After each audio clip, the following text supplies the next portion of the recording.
Nice pajamas. Isn't it past your bedtime? Well, I don't have school tomorrow.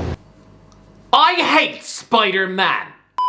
Hello, welcome to the Irish Guy channel, and okay, relax, okay? I know the title alone has probably caused many of you to boil your blood. I mean, right now, I just know that there's Spider-Man fanatics out there who've clicked on this video and instantly want to shove a pencil up my nose. But okay, I don't really hate Spider-Man. I mean, hate is a very strong emotion. I mean, when I see Tom Holland's face, I'm not instantly gonna break out in chicken pox. But I can't be the only one wondering just why.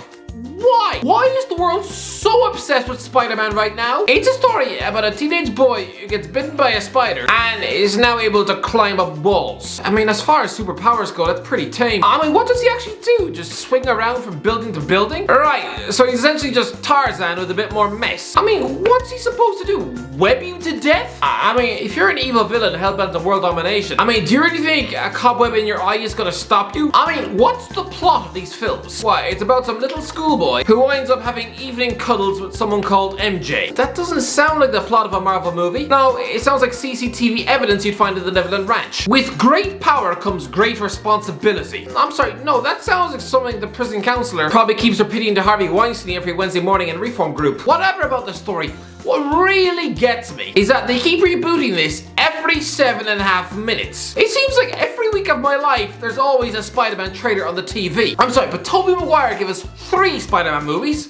Is that not enough? I mean, the last one was in 2007, which was a big custard pie mess featuring more bad guys than a Jeffrey Epstein birthday party. I mean, a 4th Tobey Maguire film was due to be released in May 2011, which would have featured villains like the Vulture, the Lizard, and Mysterio. Oh, I'm sorry, Spider-Man fans nearly can bust with excitement over seeing one bad guy on the big screen. So again, seeing 3 at once, it's just like Spider-Man 3, it's a bit too much. I mean, this is the equivalent of me force-feeding an entire wedding cake down the throat of a diabetic grandmother. I mean, within a week, the doctor will be sawing off her foot. I mean, it's just too much. Think of the mess these nerds left in their cinema seats. Just popcorn and spunk. But anyway, the entire project collapsed. Okay, fine, move on. You've done 3 films. Oh no, instead let's just cast that nerdy looking kid from that Facebook film and reboot the entire story all over again, ramming it down the public's throat as if it's a lasagna covered in cat hair. There was a gap of just 5 years between Spider-Man 3 and they rebooted Amazing Spider-Man. 5 years. Could you not have let the franchise die for a while instead of moving on so soon? Could you at least have just let the memories of Tobey Maguire fade from public before doing it all over again with a different actor? Some nerdy cheese string named after the cat who hates Mondays. Honestly, this is like within 2 hours of burying your wife at a cemetery, you're suddenly back off to Wagamamas on another Tinder date. Just no! It's like if they rebooted Breaking Bad again in 2018 with Jim Parsons now playing Walter White, with Jesse Pinkman now being played by that midget off Game of Thrones. Just no! Why would you do the entire origin story all over again? I mean, how many times do we need to see Uncle Ben die on camera? And what's more, it's just confusing. He sure as hell doesn't look like the guy in the packet of rice. I mean, Christ above, there's so many different types of Mary Jane. You'd swear it was a cornfield in Amsterdam. I mean, to be fair, the actor's name is Tom Holland.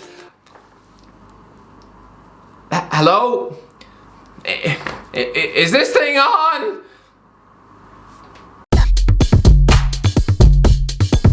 But again, Garfield's Spider-Man was about as memorable as wet milk, and the plot points were ridiculous. Oh yeah, that's what we all want to see. Spider-Man versus Django. Just no! Anyway, Garfield gets fired from the franchise after failing to show up to a press event in Brazil meant to announce the 2017 release of The Amazing Spider-Man 3. And so Sony instead go out and decide to hire some art student from London, signing him up to a 6-movie deal. Yes, 6! Christ, well, he was just a teenage student at the time. So I'm sorry, one day he's eating sausage rolls on the couch watching Countdown, getting drunk on apple cider and playing FIFA with his mates, and the next, he's signing a contract worth about £150 million.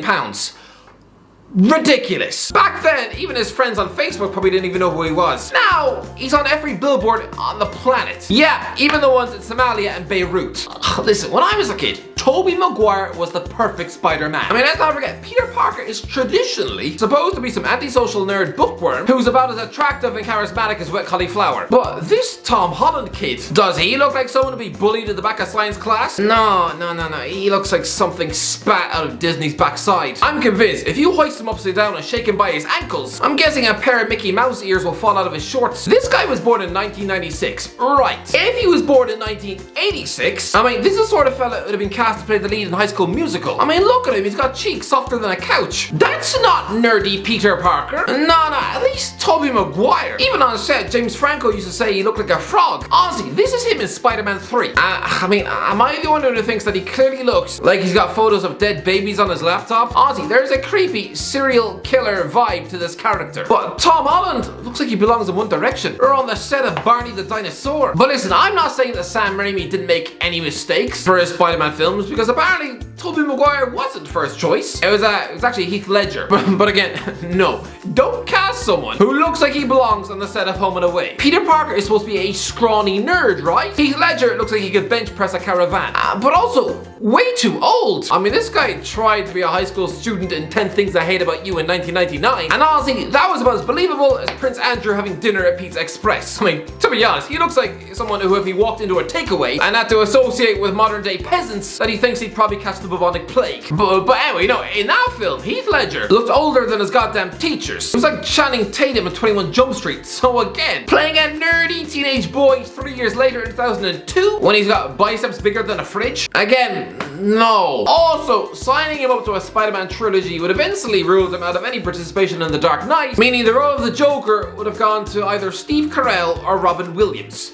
Yes, seriously, they both wanted the role. Bruce Wayne's nemesis. Oh yeah, great choice. Either choose the 40-year-old virgin or the genie from Aladdin.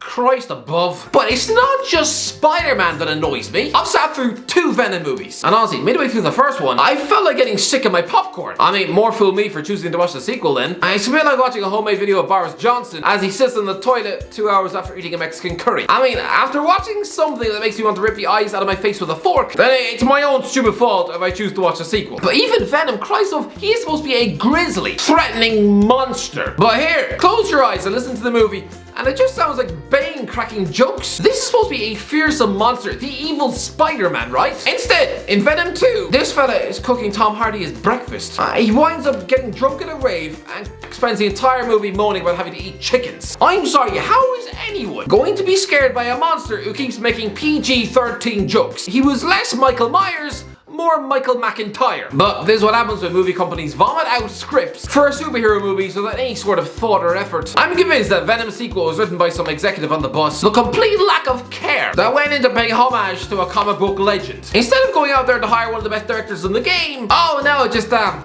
just give it to Gollum. I mean, apparently we're gonna get a Spider-Man versus Venom film. Tom Hardy versus Tom Holland. But if they don't give Tom Hanks the role, it's a virtual sin. I don't get it. Spider-Man alone is the 3rd highest grossing film franchise of all time. 11 Spider-Man movies have made nearly $2 billion more than what? 5 decades of James Bond? Already, Spider-Man No Way Home is already the 8th highest grossing film of all time. And it was only released in the cinemas 1 week before Christmas. I'm sorry, what? This movie has already dragged in $1.5 billion, and it's only been in theaters 3 weeks? I don't understand. Listen, I get why the Lion King reboot is in the list. I mean, people were fascinated to see a live-action remake of a classic animated film, right? And sure, there's an original masterpiece like Titanic in there. I mean, to be honest, I don't really think it's a masterpiece. It's just 2 hours of Kate Winslet looking like she needs a poo. But there shouldn't be such an appetite for the 9th Spider-Man film in less than 20 years. On average, that's a new Spider-Man movie every 18 months. No, this is like being spoon-fed a chocolate cake 6 times a day. Pretty sure after a month of that, I mean, the next time you visit someone's birthday party, you'll probably puke blood on the floor. Good Christ, at that stage, you're more likely to dig out your belly button with a fork than put one more slice of gooey sugar in your face. And similarly, are you not sick to your tonsils of Spider-Man? Spider-Man is everywhere. I mean, you don't believe me?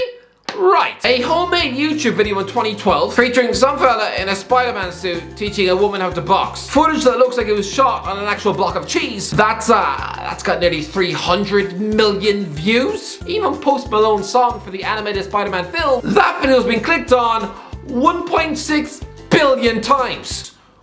What? Just what is going on? Trying to comprehend all of this. My brain feels like I've just swallowed 3 tubs of ice cream. I mean, do you remember Jeremy Swaz Lynch? That talented freestyler, but who clearly writes Valentine's Day cards to himself? Well, look at this.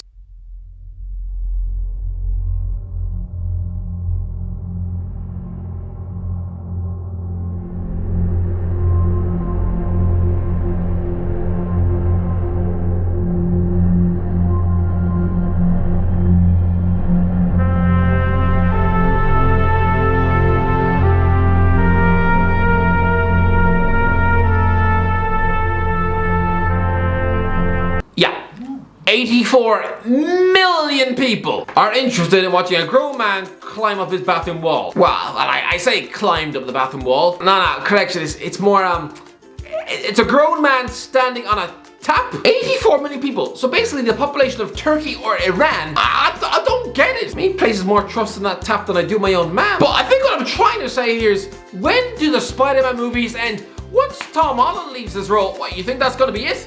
No, I guarantee you, within 3 years, there'll be someone else playing Spider-Man. There's been 9 in 20 years. Right, so the average human lifespan is what? 80 years of age? That means on average, over the course of a human lifespan, we're all going to see 36 different Spider-Man films. I